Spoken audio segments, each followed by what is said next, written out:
Viewers உங்க எல்லாருக்கும் ஒரு பெரிய வணக்கம். எஸ், இன்னைக்கான வீடியோ என்ன அப்படின்னா சிஎஸ்கே விஸ் எல்எஸ்ஜி சேப்பாக் ஸ்டேடியம்ல இன்னைக்கு வந்து பாத்தீங்க அப்படின்னா நடந்துச்சு. சிஎஸ்கேவோட 8வது மேட்ச். ஆல்ரெடி எல்எஸ்ஜி கிட்ட போன மேட்ச் வந்து பாத்தீங்க அப்படின்னா தோத்து தான் வந்தாங்க. ஸோ சேப்பாக்குப்பா நம்மளோட கோட்டைப்பா, நம்மளோட ஹோம் கிரவுண்டுப்பா வச்சு தாக்கி விட்டுறலாம்பா அப்படின்னு தான் நம்ம நினைச்சோம். டாஸ் வந்து பாத்தீங்க அப்படின்னா இன்னைக்கும் வந்து எல்எஸ்ஜி தாங்க வின் பண்ணாங்க. எஸ், கிட்டத்தட்ட 7 டாஸ் வின் தோத்துட்டதா அவரே ஃபீல் பண்ணார் ருத்ராஜ்.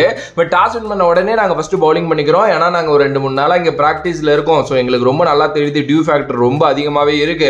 அதனால நாங்கள் சேஸ் பண்ணால் கரெக்டாக இருக்கும் அப்படிங்கிற மாதிரி சொன்னார். அண்ட் ருத்ராஜும் என்ன சொன்னார் அப்படின்னா, நாங்களும் பவுலிங் தான் பண்ணியிருப்போம், பட் ஃபர்ஸ்ட் வந்து நான் அந்த டாஸில் ஜெயிக்கிறத பற்றி கற்றுக்கிட்டு வரணும் அப்படிங்கிற மாதிரி அவரும் ஃபன்னாக சொல்லிட்டு அவர் போனார். ஓப்பனர்ஸாக வந்து பார்த்தீங்க அப்படின்னா இன்னைக்கு வந்து ருத்ராஜ் திருப்பி வந்தார் அஜிங்கியா ரஹானேயோட.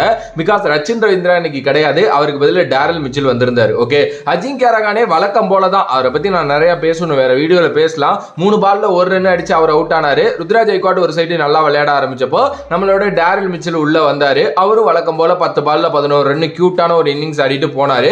அதுக்கு அடுத்தபடியா அந்த ரவீந்திர ஜடேஜாவை இறக்கி விடுறாங்க. எஸ், எனக்கு போன மேட்சே வந்து அவர் 50 போட்டப்பே நான் சொன்னேன், ரவீந்திர ஜடேஜாவோட ஐடியல் பொசிஷன் அது கிடையவே கிடையாது. அதுவும் T20ஸ்ல ஐபிஎல்ஸ்ல கிடையவே கிடையாதுன்ட்டு.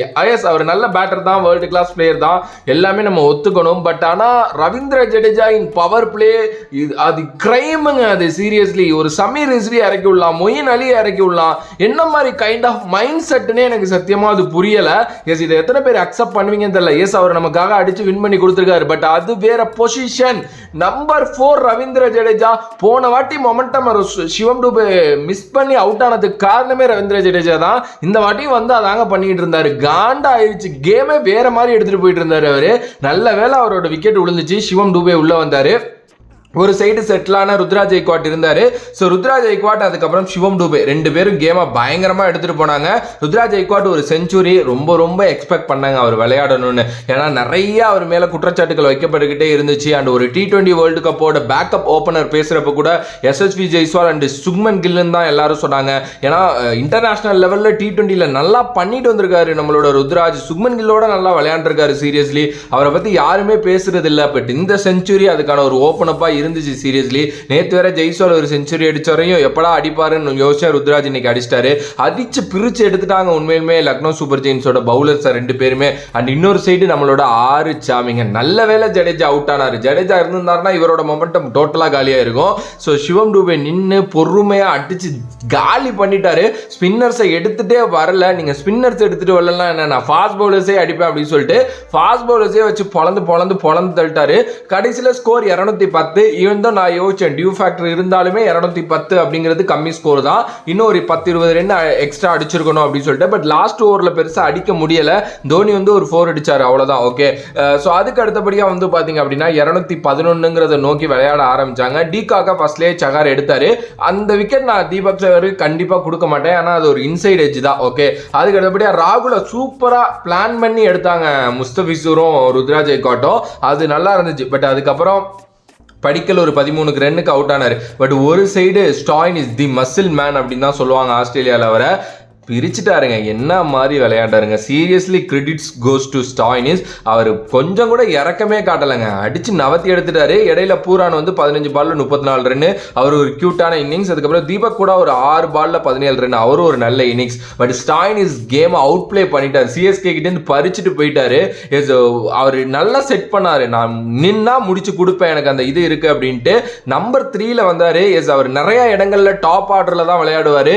லாஸ்ட் இயர் கூட நான் சொல்லியிருந்தேன் ஸ்டாயினிஸை மேலே அனுப்பணும், அவர் அவங்க தான் விளையாடுவார். ஏன்னா ஆஸ்திரேலியாவுக்குமே அவர் அங்கே தான் ப்ரிப்பேர் பண்ணுறாங்க, மேலே போய் விளையாடணும் அப்படின்னு சொல்லிட்டு.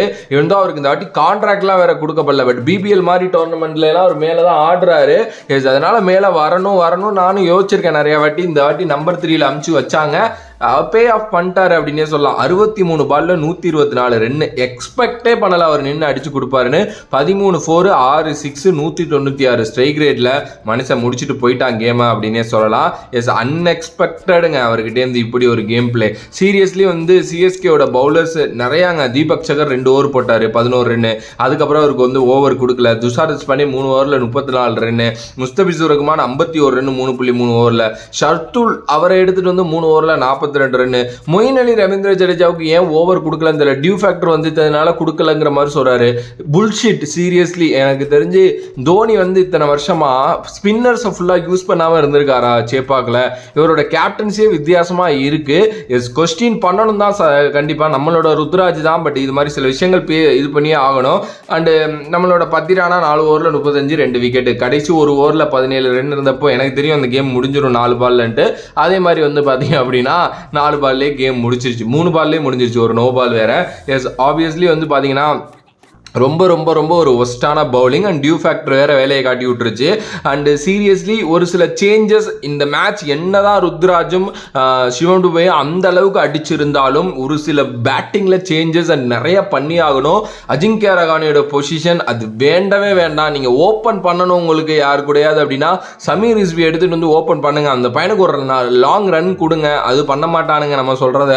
அதுக்கு அடுத்தபடியாக வந்து டேரல் மிச்சலோட பொசிஷன், எனக்கு தெரிஞ்சு டேரல் மிச்சல் ஒரு நல்ல கிரிக்கெட்டர், பட் ஸ்டில் அவருக்கு ஏதோ இந்த வாட்டி படலை அப்படின்னாலுமே இன்னொரு 2 மேட்ச் கொடுத்து பார்க்கலாம், இல்லைன்னா ரச்சினை வர வைக்கலாம். எஸ், ஆப்வியஸ்லி வந்து ரவீந்திர ஜடேஜாவை மேலே அனுப்புறது ஒரு கிரைமு. நான் அதை பற்றி ஒரு தனியாக வீடியோவே போடுறேன். அண்டு சிஎஸ்கே நிறைய மிஸ்டேக்ஸ் பண்ணுற மாதிரி இருக்கு. 8ல் வந்து 4 வின்னு நினைக்கிறேன். எஸ், கிட்டத்தட்ட 4 தோல்வி, இன்னும் ஒரு 6 மேட்சஸ் இருக்கு. தெரில எந்த மாதிரி இந்த கேம்ஸ் போகுது அப்படின்னு சொல்லிட்டு. ஹோப்ஃபுல்லி இந்த இயர் போனாலும் சரி, நல்லா போகலைனாலும் சரி, ஆனால் கண்டிப்பாக ருத்ராஜ் கெய்க்வாட் நிறைய விஷயங்கள் மாத்திக்கிட்டே ஆகணும். அண்ட் ஆப்வியஸ்லி பார்ப்போம். And credits goes to Shivam Dube and Ruturaj Gaikwad. At the same time நம்மளோட the muscle man Stoinis and நல்லா பண்ணாங்க இவங்க எல்லாருமே. எஸ், உங்களோட கருத்து இதை பற்றி என்ன அப்படின்னு சொல்லிட்டு மறக்காம கமெண்ட் பாக்ஸில் கமெண்ட் பண்ணுங்க. If you like the video please like, share and subscribe to நம்மளோட கிரிக்ஸிப் சேனல். வேற ஒரு வீடியோவில் வேற ஒரு கான்செப்டில் உங்களை வந்து சந்திக்கிறேன். அடுத்த பா from this is VJ Mani. Love you all, stay safe மக்களே. நன்றி நன்றி நன்றி நன்றி, வணக்கம்.